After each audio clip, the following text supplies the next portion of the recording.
नमस्कार फ्रेंड्स, आज हम पढ़ेंगे अंगूठे के बारे में। कुछ लोग हैं अंगूठे को देख के पूरा भविष्य बता रहे हैं। हस्तरेखा में अंगूठे का क्या महत्व है, आज हम पढ़ेंगे। अंगूठे के बारे में जानने के लिए हमें 4 चीज़ों पर ध्यान देना होगा। अंगूठे की स्थिति, अंगूठे की लंबाई, अंगूठे का आकार और अंगूठा अधिक लचीला हो। अगर इन चारों को हम समझ लें तो अंगूठे की काफ़ी जानकारी हमें पता चल जाएगी। अगर अंगूठा हमारी उंगली की ओर झुका हो तो हमारी वैचारिकता की स्वतंत्रता है। यदि अंगूठा उंगली की ओर झुका हो तो ऐसा व्यक्ति दूसरों पर निर्भर रहता है। उसकी खुद की एक बुद्धि नहीं होती है अगर अंगूठा अंगुलियों की तरफ झुका हो। दूसरी स्थिति यह है कि कम झुकावा रहता है लेकिन झुकावा रहता है अंगूठा।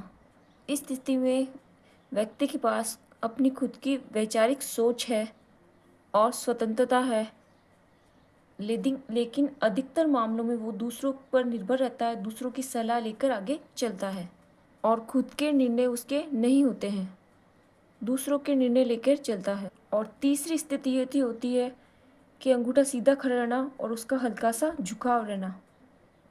अंगूठा खड़ा तो सीधा ही है पर बिल्कुल हल्का सा झुकाव लिए है। इस स्थिति में व्यक्ति आत्मनिर्भर है, उसके खुद के विचार है, व्यक्ति स्वतंत्र है, दूसरों पर निर्भरता नहीं के बराबर है। दूसरों को विचारों को सम्मान करता है, उनके विचारों को सुनता है। तीसरी स्थिति ये भी है कि अंगूठा एकदम सीधा खड़ा हो और उसका झुकाव ना हो। अगर अंगूठा बिल्कुल सीधा खड़ा हो जाए, एकदम सीधा, ऐसा अंगूठा जो एकदम सीधा है और बिल्कुल झुकाव नहीं है, ऐसा व्यक्ति दूसरों के विचार कम मानता है, थोड़ा हठी होता है, जिद्दी होता है, दूसरों के विचार सुनता नहीं है, आत्मनिर्भर है। लेकिन ये आत्मनिर्भरता दूसरों के सम्मान के लिए ठीक नहीं है। अंगूठे का अंगुलियों की तरफ झुकाव सही है, लेकिन बिल्कुल उसी तरह अंगूठे का एकदम सीधा होना तो ये सही स्थिति नहीं मानी जाती। अगर अंगूठा बिल्कुल पीछे की ओर मुड़ जाए तो ऐसे व्यक्ति की विचार शक्ति, ऐसा व्यक्ति जिसका अंगूठा पूरी तरीके से पीछे मुड़ा हुआ है, परंपराओं को, आस्था को बिल्कुल नकार देता है। वे केवल अपने मत को सही मानते, बाकी दूसरों के मत को एकदम गलत या उपहास के रूप में मानता है, जिनका अंगूठा पूरी तरीके से पीछे झुका हुआ हो। अभी हमने अंगूठे के एंगल के बारे में समझा कि अंगूठे के आगे पीछे करने से क्या स्थिति मानी जाएगी। अब हम बात करेंगे अंगूठे की लंबाई।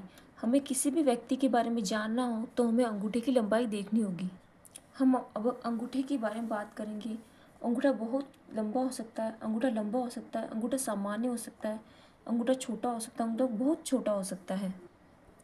यहाँ अंगूठे के बारे में हमें बहुत ध्यान से सुनना चाहिए।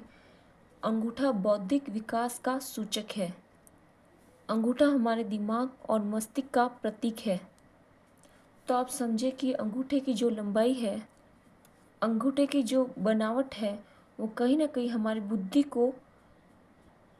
बुद्धि को प्रभावित करती है, हमारी अंगूठे की लंबाई। तो हमें ये ध्यान रखना होगा, सबसे पहले व्यक्ति का हाथ देखने से पहले उनका अंगूठा जरूर देखें। अब देखेंगे अंगूठा लंबा। अगर अंगूठा बहुत ज़्यादा लंबा हो जाएगा तो बुद्धि विकसित हो जाएगी। ऐसे अंगूठे की बनावट और आकार पर भी ध्यान देंगे। अगर उसकी बनावट ठीक ठाक है तो अंगूठे का बहुत लंबा होना अपना आप में एक समस्या हो सकती है, क्योंकि बहुत ज़्यादा बुद्धि, बौद्धिक शक्ति ज़्यादा होने से ऐसा व्यक्ति भावना को समझ नहीं पाता। जिसका अंगूठा अधिक लंबा होता है वो केवल दिमाग से सोचता है। बुद्धि ज़्यादा है ये अच्छी बात है, किंतु बुरी इसलिए हो जाती है क्योंकि हमारा जो समाज है भावना और बौद्धिक शक्ति का मिश्रण है। किसी भी व्यक्ति को हमारे समाज में भावना और बौद्धिक शक्ति दोनों का मिश्रण ही उसको, इंसान को अच्छा बनाती है। इसलिए अंगूठे का अधिक लंबा होना सही नहीं है। यदि हम केवल बुद्धि से ध्यान देंगे, केवल तर्क से ध्यान देंगे, भावनाओं का विचार नहीं करेंगे तो एक समस्या हो सकती है।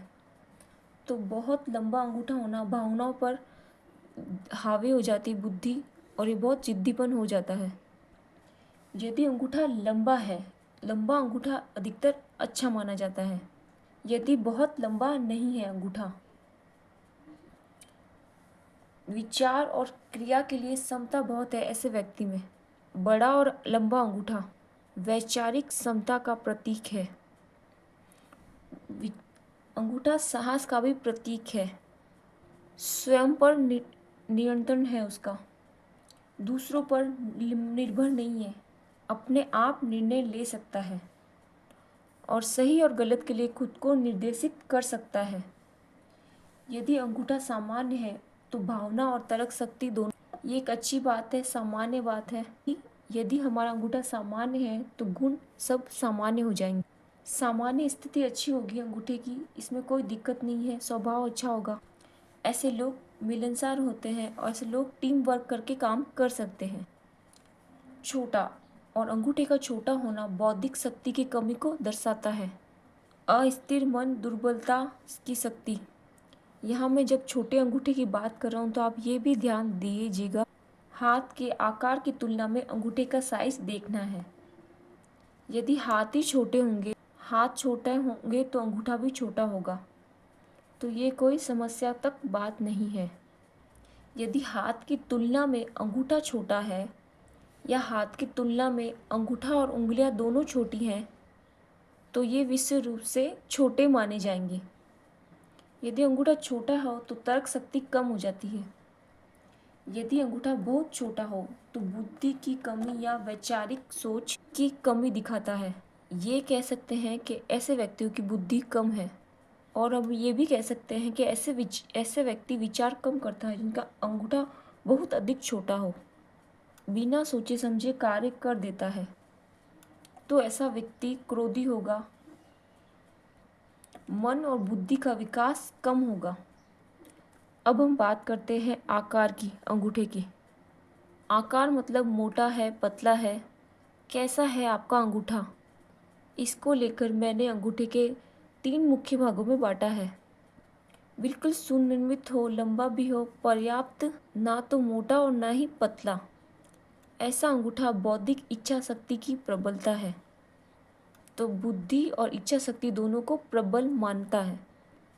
दूसरा है छोटा और मोटा अंगूठा। छोटा मोटा अंगूठा हो तो ऐसे व्यक्ति जिद्दी बहुत दिखाई देगा, पारसिक गुण ज़्यादा हो जाएंगे, हालांकि सामाजिक रूप से इसको सही नहीं मानेंगे। छोटा और निर्बल अंगूठा, ऐसे व्यक्ति के छोटा और निर्बल है तो कार्य शक्ति कम हो जाएगी। यदि अंगूठा छोटा भी है तो बुद्धि तो कम है ही और शक्ति भी कम हो जाएगी, तो इच्छा और कार्य शक्ति की कमी हो जाएगी। निश्चित रूप से हम इसे अच्छा नहीं मानते। अंगूठे को बहुत अधिक छोटा और निर्बल नहीं होना चाहिए। यदि अंगूठा लंबा है और पतला है, ये भी अच्छा नहीं माना जाता। इसमें आदमी जल्दबाज होता है, ऐसा व्यक्ति भरोसे के लायक नहीं होता। ऐसा व्यक्ति धोखेबाज हो सकता है, चंचल हो सकता है, तो ऐसे अंगूठे को बहुत ज़्यादा लंबा होना भी ज़्यादा ठीक नहीं। उसके बाद हम लचक पर ध्यान देंगे। अंगूठा 3 स्थिति वाला हो सकता है, या तो अंगूठा लचीला होगा या अधिक सख्त होगा। अंगूठे 2 प्रकार का हो सकता है। अगर हम लचीले की बात कर रहे हैं तो 2 प्रकार से हो सकते हैं। अधिक लचीलापन हो सकता है, कम लचीलापन हो सकता है। यदि अंगूठा बहुत ज़्यादा लचीला है तो फिजूल खर्च करने वाला होगा ऐसा व्यक्ति, विचार अधिक और कार्य कम करेगा। ऐसा व्यक्ति बहुत ज़्यादा विचार करता है, कल्पना शक्ति बहुत अधिक है, लेकिन कार्य शक्ति बहुत कम है। अधिक लचीला अंगूठा होता है, ऐसा व्यक्ति अच्छा एक्टर हो सकता है। ऐसा व्यक्ति परिश्रम वाले कार्यों से बचना चाहता है। यदि कम लचीले अंगूठे की बात करें तो ये अपना आप में गुण है, क्योंकि ना दृढ़ अंगूठे वाली समस्या है, ना अधिक लचीले वाली समस्याएं हैं। तो अंगूठे में थोड़ी सी लचक होनी चाहिए। लचक हमारी एडजस्टमेंट को दिखाती है। अंगूठे की लचीलापन हमारे वैचारिक को, समझ को स्वीकार करने को दिखाती है। अंगूठा थोड़ा सा पीछे झुक रहा हो तो ऐसा व्यक्ति सोच को, एक्सपेक्टेशन को स्वीकार करने को दिखाता है। दूसरों की बातों सुनकर समझकर निर्णय लेने की क्षमता देते हैं। यदि अंगूठा बहुत ज़्यादा लचीला नहीं हुआ तो व्यक्ति को कला का कोई ज्ञान नहीं है, वो सीधा प्रैक्टिकल आदमी है, सांसारिक है, मटेरियलिस्टिक है, लेकिन कला को नहीं समझता। वो संगीत में कोई रुचि नहीं लेता, उसे बहुत ज़्यादा समझ नहीं होती कला की और सौंदर्य की। ऐसा व्यक्ति प्रेम प्रदर्शन नहीं कर पाता। ये सारी चीज़ें समझने के बाद अब हम अंगूठे की अंदर की बात करते हैं। अगर आप अंगूठे को ध्यान से देखें तो अंगूठे के दो पोर होते हैं। इसको प्रथम पोर बोलते हैं और इसको दूसरा पोर बोलते हैं। इसको प्रथम पर्व बोलते हैं और इसको द्वितीय पर्व। हालांकि प्राचीन भारतीय ज्योतिष में इसको प्रथम पर्व और उसे द्वितीय पर्व कहा जाता है, लेकिन हम बहुत प्राचीन भारतीयों में की बात करें तो इसको प्रथम पर्व मानते हैं, इसको द्वितीय पर्व मानते हैं। हाथ का पहला पर्व इच्छा शक्ति का प्रतीक है और दूसरा पर्व तर्क शक्ति का प्रतीक। अगर आपके हाथ के अंगूठे में ये दोनों का नाप करें तो ये बराबर होने चाहिए। अगर ये बराबर है तो व्यक्ति की इच्छा, कार्य करने की क्षमता, तर्क करने की क्षमता बराबर है। दूसरा हम ये भी कह सकते हैं ये बुद्धि है और ये तर्क है, तो जितना ज्ञान है उतनी ही तर्क करने की शक्ति है। और यदि पहला पर्व अधिक बड़ा हो जाएगा तो व्यक्ति की इच्छा करने की शक्ति बढ़ जाएगी। तर्क शक्ति, तो इसका मतलब ये है अंदर का ज्ञान कम है। अगर ये छोटा है तो ज्ञान की कमी है लेकिन इच्छाएं बहुत है। ऐसा व्यक्ति इच्छाएं बहुत करेगा लेकिन कार्य नहीं कर पाएगा। लेकिन दूसरा पर्व बहुत अधिक बड़ा हो जाए तो व्यक्ति कुतर्क करने लगेगा, बिना किसी जानकारी के, बिना किसी सोच के हर बात पर तर्क करता रहेगा, लड़ता रहेगा। लड़ने की सत्ता बहुत अधिक हो जाएगी। अगर ये प्रथम पर्व और द्वितीय पर्व दोनों बराबर है तो ये बहुत अच्छी मानी जाएगी। यदि ऐसा नहीं है तो जो पर्व बढ़ जाएगा उसके संबंध में उसके चीज़ें बढ़ जाएंगी और छोटे पर्व में कम हो जाएंगी। अंगूठे का अगर आपको कोण देखना है तो इसको एकदम सामान्य करना है तो उस स्थिति में आपको अंगूठे की चीज़ नज़र आएगी। अगर आपका अंगूठा बाहर की ओर है तो विचारक को सम्मान देते हैं। अंगूठा का बाहर रहना आत्मनिर्भरता को दिखाता है। बहुत कम लोग ऐसे दिखाई देंगे जो अंगूठे को ऐसे बंद करते होंगे। अगर कोई व्यक्ति अपने अंगूठे को अंदर की तरह रखता है तो उसके अंदर कोई भय है, आत्मनिर्भरता की कमी है। ऐसा व्यक्ति अपने विचारों के लिए दूसरों पर निर्भर रहता है जो अपना अंगूठा ऐसे बंद करता है। ये एक सामान्य पहचान है। ऐसा व्यक्ति आत्मनिर्भरता की कमी को दिखाता है। आज हम वीडियो में यहीं एंड करते हैं। अगली वीडियो में हम अंगूठे के बारे में और रहस्य में आपको बताएंगे। Thank you so much for watching. Bye.